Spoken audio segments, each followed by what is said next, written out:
हरिः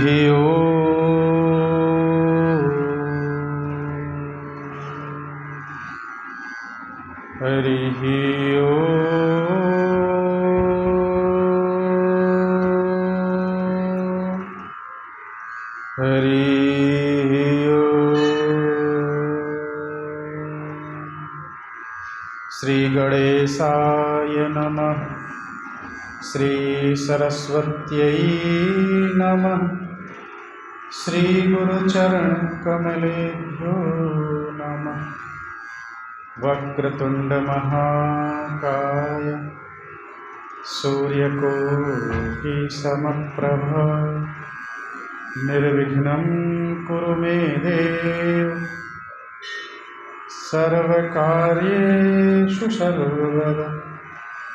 ध्येयं सदा परिभवग्नमभीष्टदोहम् तीर्थास्पदं शिवविरञ्चिनुतं शरणं भृत्यारतिहं प्रणतपाल भवाब्धिपोतं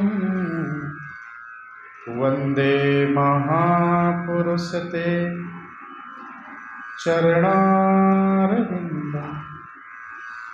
नारायणं नमस्कृत्य नरं चैव नरोत्तमं देवीं सरस्वतीं व्यासं ततो जयमुदीरयेत्।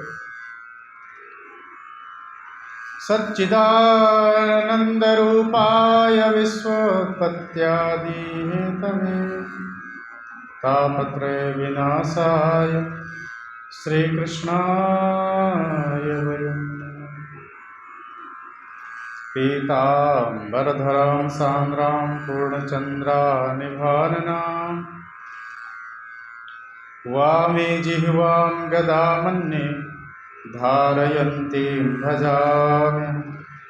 चतुर्भुजां त्रिनयनां कमलासनसंस्थितां त्रिशूलं पानपात्रं च गदां जिह्वां च बिभ्रतीं बिम्बोष्ठां कम्बुकण्ठीं च समपीनपयोधरां पीताम्बरां मदाघूर्णां ध्यायेत् ब्रह्मास्त्रदेवतां ध्यायेत् ब्रह्मास्त्रदेवतां ध्यायेत् ब्रह्मास्त्रदेवतां।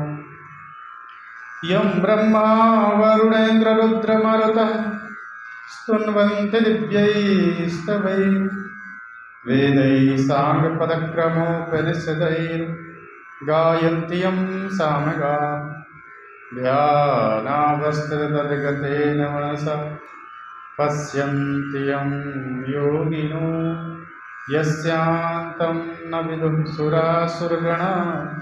देवाय तस्मै नमः देवाय तस्मै नमः देवाय तस्मै नमः। बोलिए सच्चिदानंद भगवान की, राजा रामचंद्र भगवान की, श्री बालकृष्ण लाल की, श्री हनुमान जी महाराज की, जगत जननी जगदम्बा महारानी की, उमापति महादेव की, सत्य सनातन धर्म की, भारत के संतों की, समस्त हरिभक्तों की। नमः पार्वती पतये हर हर महादेव। आए कुछ क्षण भगवान नाम का आश्रय लें, बड़ी मस्ती के साथ, भाव के साथ। हे गोपाल राधा कृष्ण गोविंद गोविंद,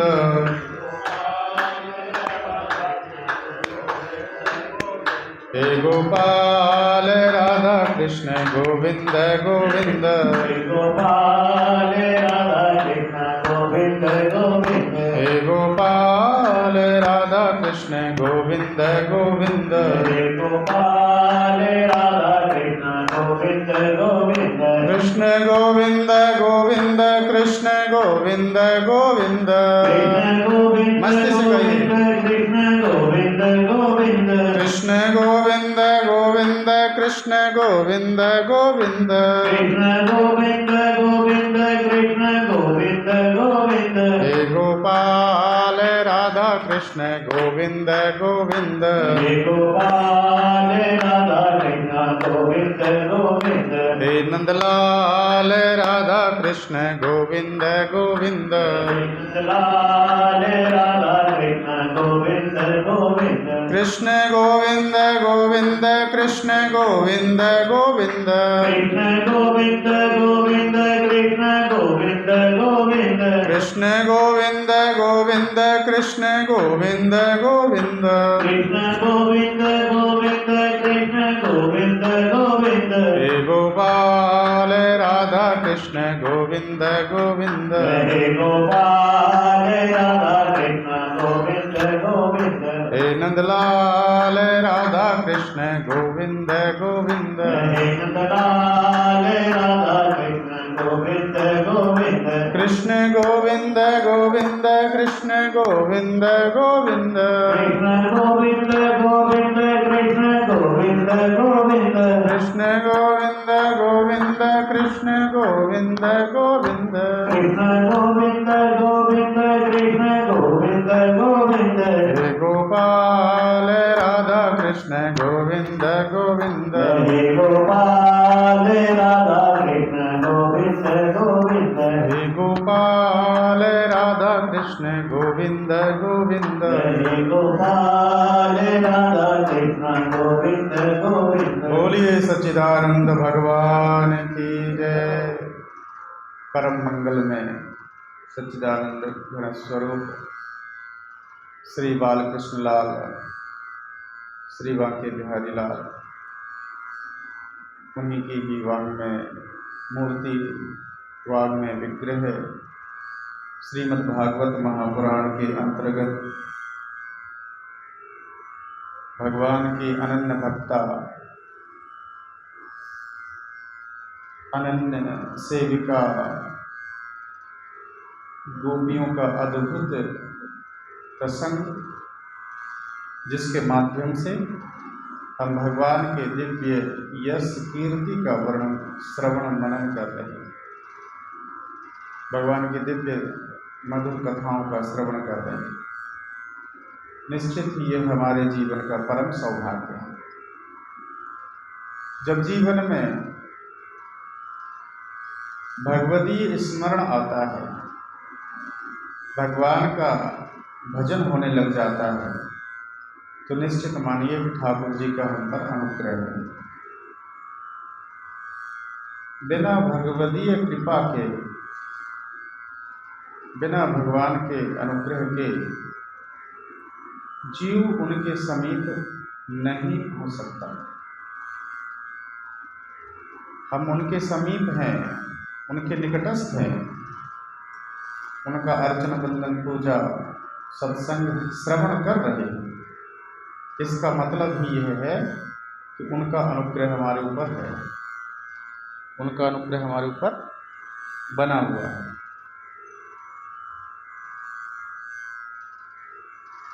गोपियाँ अद्भुत भक्त थीं भगवान की,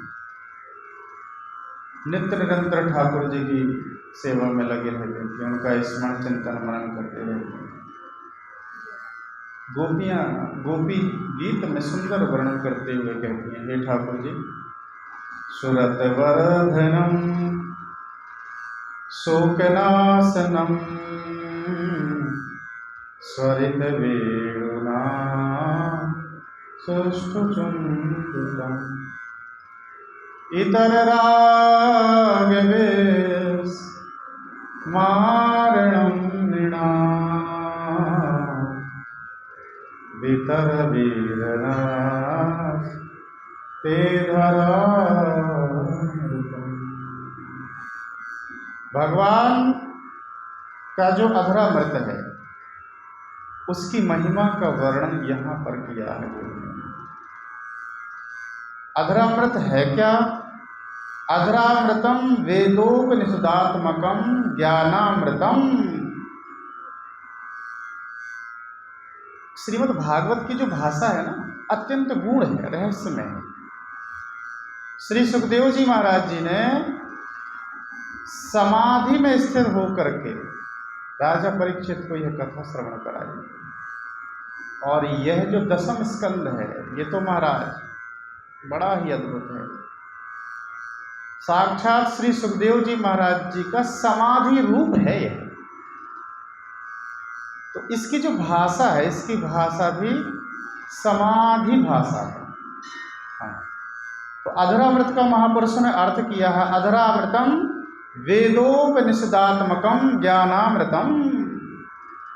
वेद उपनिषद रूपी जो ज्ञानामृत है उसका नाम क्या है? अधरामृतम। धरायामृतम धरामृतम और ना धरामृतम अधरामृतम। धरायामृतम का मतलब जो लोक में अमृत दिखाई पड़ता है, उस अमृत से रहित जो अमृत है, लोक में जो आनंद दिखाई देता है, लोक में जो सुख दिखाई देता है, उस सुख से जो इतर आनंद है, जो शाश्वत आनंद है, उसी का नाम क्या है? अधरामृतम वेदोपनिषदात्मकम। जो वेद और उपनिषद का जो निचोड़ है, जो सिद्धांत है, उसी का नाम, उस वेदोपनिषदात्मक जो ज्ञानामृत है, उसी का नाम यहाँ पर अधरामृत शब्द से कहा गया है। तो इस श्लोक में गोपियों के द्वारा उस दिव्य जो अधरामृत की चर्चा की गई है, उसकी महिमा गाई गई है कि हे प्रभु, आपका जो अधरामृत है अर्थात वेदोपनिषदात्मक जो ज्ञानामृत है, उसकी बड़ी महिमा है। उसकी महिमा क्या है? तो यहाँ पर संबोधन किया, हे वीर। वीर शब्द आया फिर से। वीर का यहाँ पर महापुरुषों ने अर्थ किया, जीवानाम अज्ञान तत्कार्य काम क्रोधादि सर्व शत्रु विनाशकत्वात् वीर। ठाकुर जी क्या करते हैं? हमारे ठाकुर जी जीव के अंतर्गत हृदय प्रदेश में जो स्थिर जो अज्ञान जन्य जो अनेक विकार हैं, काम क्रोध लोभ मोह मत्सर इत्यादि जितने भी विकार हैं, इसलिए कहा जीवानाम अज्ञान तत्कार्य, क्योंकि अज्ञान के ही कार्य हैं। कौन कौन? काम क्रोध लोभ मोह मद मत्सर इत्यादि जितने भी ये जो विकार दिखाई देते हैं, ये हैं क्या? ये कहते हैं ये शत्रु हैं। ये क्या हैं? जीव के शत्रु हैं। तो इनके विनाशक हैं ठाकुर जी। इनके क्या हैं ठाकुर जी? विनाशक हैं। उनको ठाकुर जी पराजित कर देते हैं, शत्रुओं को हरा देते हैं, और ठाकुर जी उनको पराजित करके विकारों को बाहर निकाल देते हैं भक्त के हृदय से।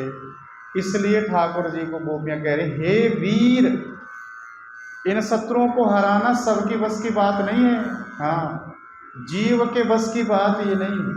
जब भगवान अनुग्रह बरसाते हैं तो ये शत्रुओं को हम पराजित कर पाए। इसलिए यहाँ कह दिया, हे वीर। वीर योषिताम है ना, वीर वीर इतर वीर नस्ते धरामृतम में जो वीर आया है, इसका वर्णन करते हुए कहते हैं, हे ठाकुर जी वीर हैं आप। तस्य संबोधनम, ये क्या है? संबोधन है। संबोधन का मतलब है अपनी ओर अभिमुखकरणम। अभिमुखीकरणम संबोधनम। अपनी ओर कोई व्यक्ति जा रहा है, उसका नाम लेकर के पुकारना, ये क्या हो गया? संबोधन। अभिमुखीकरणम संबोधनम। हाँ, दूसरी ओर अभिमुख है, वो दूसरी ओर देख रहा है। आपने जैसे ही उसका नाम लिया, आपकी ओर वह देखने लग जाता है। तो गोपियों ने वीर का संबोधन करके मानो यह संकेत देना चाहती हैं कि हे वीर, हमारे हृदय में भी अनेक प्रकार के विकार आ गए हैं, मद आ गया है, आप उस मद को भी दूर कर दीजिए, हमारी ओर एक बार निहार लीजिए, तो हमारा जीवन धन्य हो जाएगा, हमारा जीवन कृतार्थ हो जाएगा। यह आशा है। सुरत वरधरम सूरत वर्धनम। सूरत वर्धन का अर्थ किया है टीकाकारों ने सुष्ठु रतानाम त्वय्येव अनुरक्तानाम मुमुक्षूणाम विलक्षण सुखदानेन वर्धनम। सूरत वर्धनम, समझ में बात आ रही है? सूरत वर्धन का अर्थ किया है जो सुष्ठु रतानाम त्वय्येव अनुरक्तानाम मुमुक्षूणाम विलक्षण सुखदानेन वर्धनम। आप में जो अनुरक्त आपके भक्त जन हैं, आप में जो अच्छी प्रकार से लगे हुए हैं, जिन्होंने आप में अच्छी प्रकार से भली भांति प्रकार से मन को लगा दिया है, बुद्धि चित्त चेतना मति को जिन्होंने आप में ही निवेशित कर दिया है, ऐसे जो आपके भक्त जन हैं, हे ठाकुर जी, ऐसे जो आपके भक्त जन हैं, वे भक्त जन, वे जो आपके अनन्य मुमुक्षु जन हैं, जो मुक्त होने की इच्छा है जिनके हृदय में, संसार सागर से जो मुक्त होना चाहते हैं, ऐसे मुमुक्षु जनों को आप क्या करते हैं? विलक्षण सुखदानेन। एक तो होता है सांसारिक सुख, वस्तुजन्य सुख। ठाकुर जी हमें ऐसा विलक्षण सुख देते हैं जिस सुख को प्राप्त करके हम धन्य हो जाते हैं। यन्न दुखेन संभिन्नम न च ग्रस्तमनंतरम अभिलाषोपनीतम च तत्सुखम स्वपदास्पदम। एक सुख तो वह है जो वस्तुजन्य है, और दूसरा सुख है जो वस्तुजन्य नहीं है, बिना वस्तु के ही हमारे अंदर सुख है। उसका नाम क्या है? उसका नाम है विलक्षण सुख। यहाँ पर विलक्षण सुख की बात कर रहे हैं। तो ठाकुर जी हमें वो सुख नहीं देते जिस सुख को प्राप्त करने के बाद थोड़ी देर के बाद वो सुख समाप्त हो जाएगा, और दुख से मिश्रित सुख को ठाकुर जी नहीं देते। संसार में जितने भी सुख हैं वो सब के सब सुख क्षणिक सुख हैं।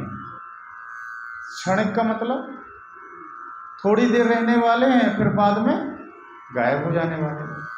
तो जितने भी संसार में सुख हैं सब क्षणिक सुख हैं। और दूसरी चीज़ क्या है?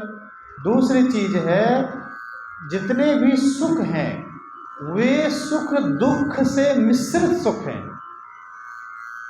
दुख से मिश्रित माने दुख मिला हुआ है। हमें लगता है कि ये सुख है, परंतु वस्तुतः वह सुख नहीं होता, वह दुख की ही छाया होती है, दुख का ही एक रूप होता है, और उसे हम सुख समझ लेते हैं। नई बात समझ में आई?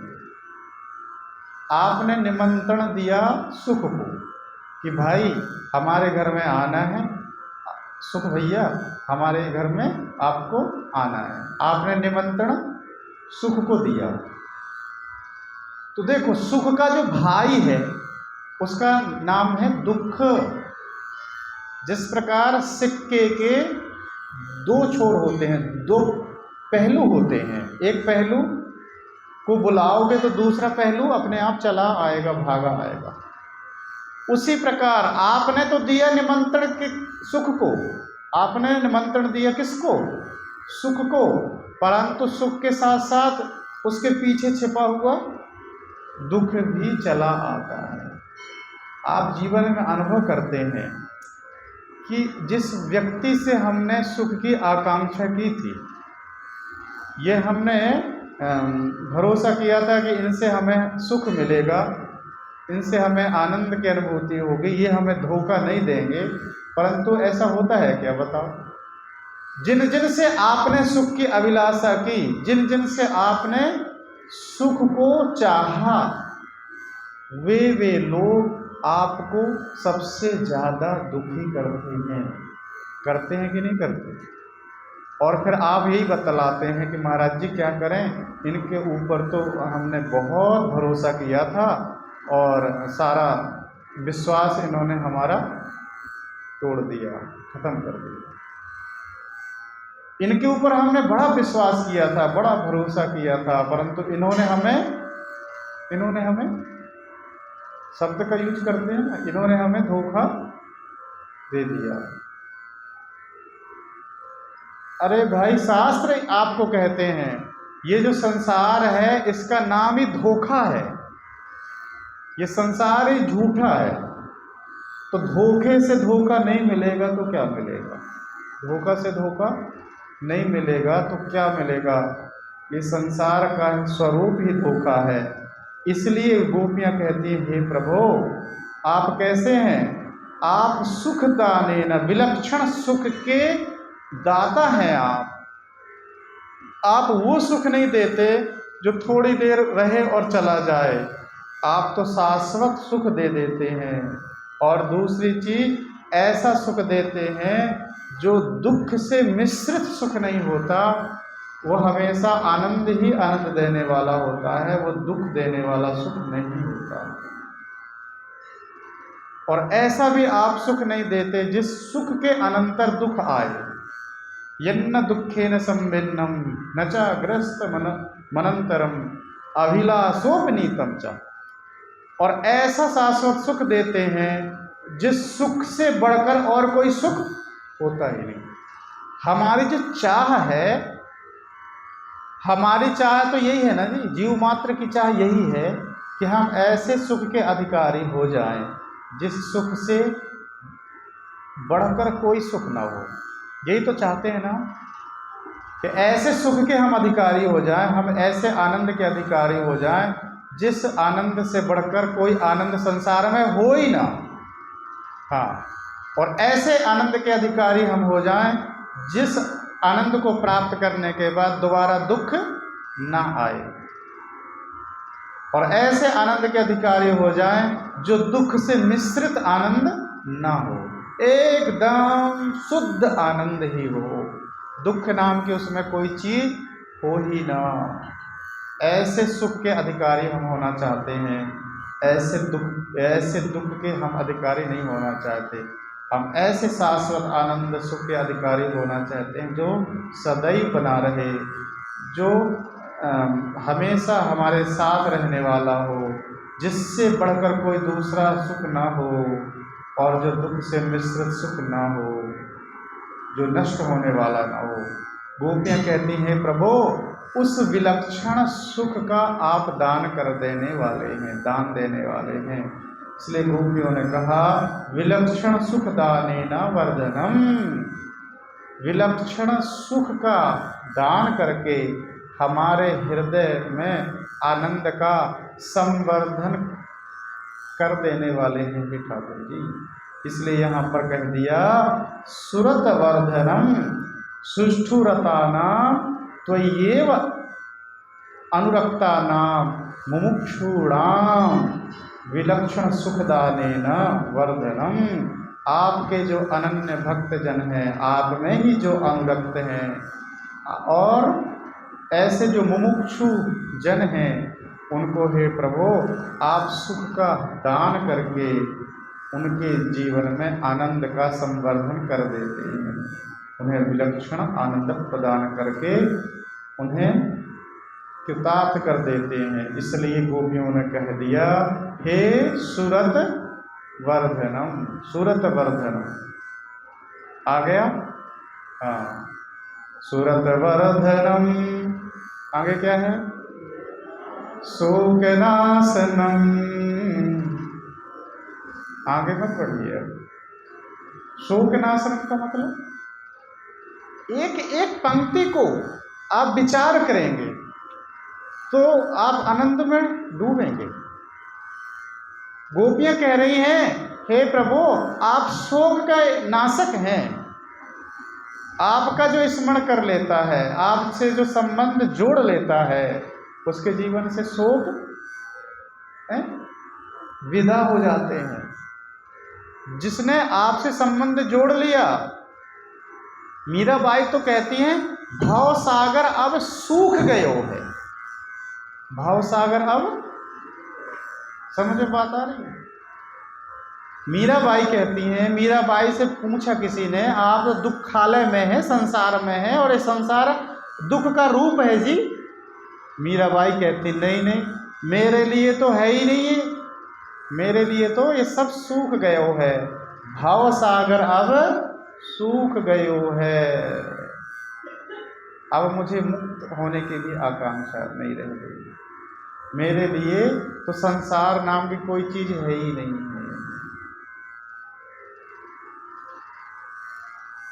भाव सागर जब सूख जाता है जीवन से, संसार रह ही नहीं जाता भक्त के जीवन में। संसार में तो केवल और केवल ठाकुर जी दिखाई पड़ने लग जाते हैं। इसलिए गोपियों मीराबाई ने कह दिया, फिकर नहीं मुहे तरनन की, भाव सागर अब सूख गयो है, फिकर नहीं मुहे तरनन की। अब मैं इस संसार से मुक्त हो जाऊं, इस बात की भी मेरे जीवन में फिक्र नहीं रही। इसलिए फिक्र नहीं रही क्योंकि भवसागर मेरे लिए अब बचा ही नहीं। ठाकुर जी की कृपा से मेरे भवसागर में आग लग गई है, वो सूख गया है। गोपियां कहती हैं, शोक नाशनम, हे प्रभु आप क्या हैं? शोक के नाशक हैं आप। स्वरूप प्रकाशेन संसृति बंधन जन्यम शोकम नाशयति इति शोक नाशनम।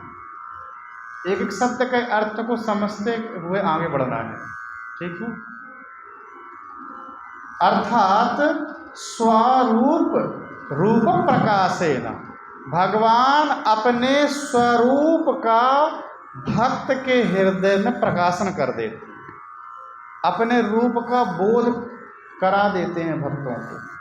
उन्हें यह पता चल जाता है भक्तों को कि अब संसार नहीं है, संसार के रूप में हमारे भगवान ही हैं। अब जगत नहीं है, जगत के रूप में जगदीश्वर ही है। जगदीश्वर के अतिरिक्त कुछ है ही नहीं। ऐसा उन्हें स्वरूप का ज्ञान करा देते हैं। स्वरूप रूप प्रकाशनेन संसृति बंधन जन्यम शोकम। संसृति बंध जन्यम का मतलब क्या? अब जब सब में ठाकुर ही दिखने लग गया, भगवान ही दिखने लग गया, तो संसार उसके लिए बचा ही नहीं।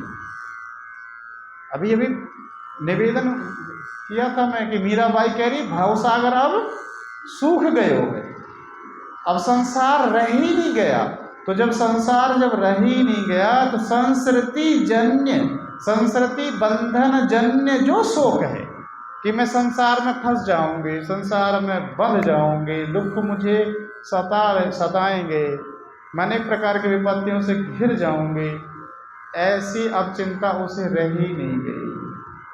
क्योंकि उसे तो अब यह पता चल गया है कि अब जगत तो है ही नहीं, जो कुछ है सब जगदीश्वर ही है, मेरे ठाकुर जी ही हैं, ठाकुर जी की लीला ही चल रही है।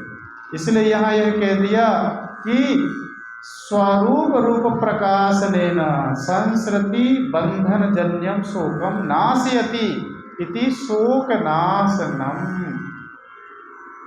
और हमारे वेद, हमारे उपनिषद भी इसी प्रकार से उपदेशित करते हैं। वो कहते हैं तरति शोकम आत्मविद, तरति शोकम आत्मविद।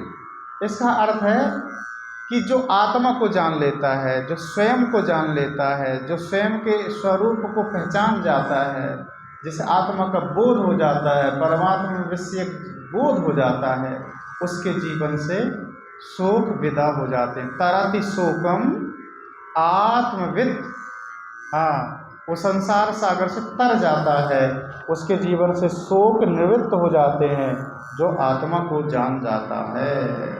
आत्मा की केवल ज्ञान मात्र से, केवल जानने मात्र से शोक विदा हो जाते हैं। स्वरित वेणुना सुष्टु चुंबितम। गोपियाँ कहती हैं आपकी जो वेणु है ना प्रभु, ये जो वेणु है, वेणु नाद करते हैं आप ठाकुर जी, ये वेणु कोई सामान्य नाद नहीं है, ये स्वयं ब्रह्म नाद है। और हमारे भक्त तो यहाँ तक कहते हैं कि ये ब्रह्मनाद से भी ऊंची चीज है। ब्रह्मनाद भी इसके सामने फीका पड़ जाता है। ऐसा ये वेणु का नाद है।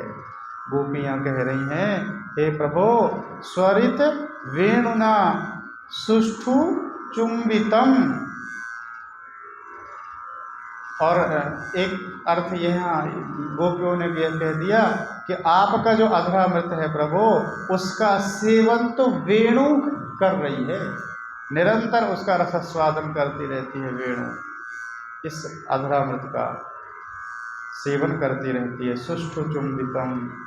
और यह अधरामृत है कैसा? यह अधरामृत है इतर राग विस्मारणम। इतर राग विस्मारणम मीणाम। इतर राग विस्मारणम मिल गया सबको, देख रहे हैं ना? इतर राग विस्मारणम। इतर राग विस्मारणम का अर्थ किया है कि नृणाम मनुष्य जाति नाम अस्माकम इतर राग विस्मारणम। कहते हैं कि जो ठाकुर जी ही है ना, यह जब नाद करते हैं, वेणु नाद करते हैं, तो नादामृतम सम्यक रूपेणा आस्वादितम नृणाम मनुष्य जाति नाम अस्माकम इतर राग विस्मारणम। इतरेषु सार्वभौमादि सत सत गुण वर्णित सुखेषु रागस्यासक्तेः विस्मारकम इत्यर्थः। गोपियां कह रही हैं कि हे प्रभु, आपका जो ये वेणुनाद है ना, ये वेणुनाद की इतनी विलक्षणता है, इतनी विलक्षणता है कि इसका जो श्रवण कर लेता है, श्रवण करने मात्र से इतर विस्मारणम। इतर का अर्थ होता है दूसरा, दूसरे का विस्मरण हो जाता है। जिसने भी सुनी वेणु की नाद, वो सीधे ठाकुर जी के पास आ गई थी। बंसी की धुन सुन करके गोपियां सबका, माने ऐसा नहीं कह सकते कि सबका परित्याग करके आ गई, माने सबकी विस्मृति हो गई गोपियों की। वेणुनाद जैसे ही गोपियों ने सुना, सुनते ही संसार से उनकी विरति हो गई, और ऐसी विरति हुई कि उस तरफ उन्होंने देखा ही नहीं, सीधे ठाकुर जी के सन्निधि में चली गई। इसलिए यहाँ पर गोपियाँ कहती हैं कि इतर राग विस्मारणम। इतर राग का मतलब इतर से लेना है, संसार में जितने भी लोग हैं, जितने भी सगे संबंधी, बंधु बांधव, मित्र परिजन, पिता माता, पति पुत्र, सबके प्रति एक राग होता है, ध्यान रखना। घर के प्रति भी राग होता है, माता पिता पुत्र पत्नी, सबके प्रति मनुष्य का स्वभाव का राग होता है, आसक्ति होती है। गोपियाँ कहती हैं, हे प्रभु, आपने जब बंसी बजाया, आपने जब वेणुनाद किया, वेणुनाद को सुनते ही इतर राग विस्मारणम। इतर राग जो था, हमारी दूसरों में जो आसक्ति थी, दूसरों में जो मन लगा था, वो हमारा मन वहाँ से हट करके आप में लग गया। दूसरों को तो हम भूल ही गई, दूसरों की अब हमें याद भी नहीं रही। इसलिए यहाँ पर कह दिया इतर राग विस्मारणम। इतर राग विस्मारणम का यह अर्थ यहाँ पर टीकाकारों ने किया, इतर राग विस्मारणम इतरेषु सार्वभौमादिषु सत सत गुण वर्णित सुखेषु। सार्वभौम का मतलब संसार में जितने प्रकार के सुख हैं, जितने भी प्रकार के सुख हैं, और उनका वर्णन किया गया है सत सत गुणेषु। सत सत गुण वर्णित सुखेषु, माने उनकी अनेक प्रकार से प्रशंसा भी की जाती है कि संसार में देखो ये पदार्थ बहुत अच्छे हैं, ये पदार्थ बड़े स्वादिष्ट हैं, इन वस्तुओं का सेवन करने से बड़ा आनंद की अनुभूति होती है। तो अनेक प्रकार के जो सार्वभौमादि सत सत गुण वर्णित जो सुख हैं, सुविधाएं हैं, उनमें जो राग है, उनमें जो स्वभावता जीव का राग होता है, उस राग की रागस्यासक्ते है, राग में जो आसक्ति है, उस राग की आसक्ति को हे प्रभु आप क्या कर देते हैं? विस्मारकम, विस्मरण करा देते हैं। वो रागासक्ति, वो विषयासक्ति है, वो भोगासक्ति, वो सब की सब छूट जाती है जब हम ठाकुर जी को निहारते हैं, जब भगवान को स्मरण करते हैं, जब ठाकुर जी हम पर अनुग्रह बरसाते हैं, और जब ठाकुर जी अपने ज्ञानामृत के द्वारा अपने स्वरूप को अवबोध करा देते हैं, तो हमारी संसार आसक्ति, भोगासक्ति सब कुछ छूट जाती है। संसार से हम विरत हो जाते हैं, एकमात्र ठाकुर जी का ही स्मरण करते हैं और किसी का स्मरण हमारे जीवन में नहीं हो पाता। इसलिए गोपियाँ कहती हैं, हे ठाकुर जी आपका जो स्वरूप है वो आपका स्वरूप कैसा है? इतर राग विस्मारणम, इतर से निवृत्ति हो जाती है, ऐसे नृणाम वितर वीर नस्ते धरामृतम। इसलिए हे प्रभु आप हमें अपने अधरामृत का सेवन कराइए। अधरामृतम अर्थात वेदोपनिषदात्मकम ज्ञानामृतम नोह अस्मान वितर देही।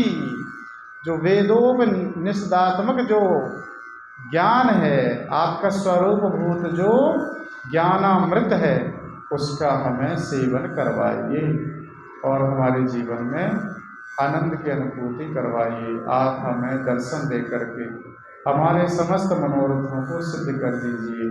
इस प्रकार से गोपियाँ भगवान का स्मरण करते हुए गदगद हो रही हैं, उनके विरह में डूब करके अश्रु बहा रही हैं गोपियाँ।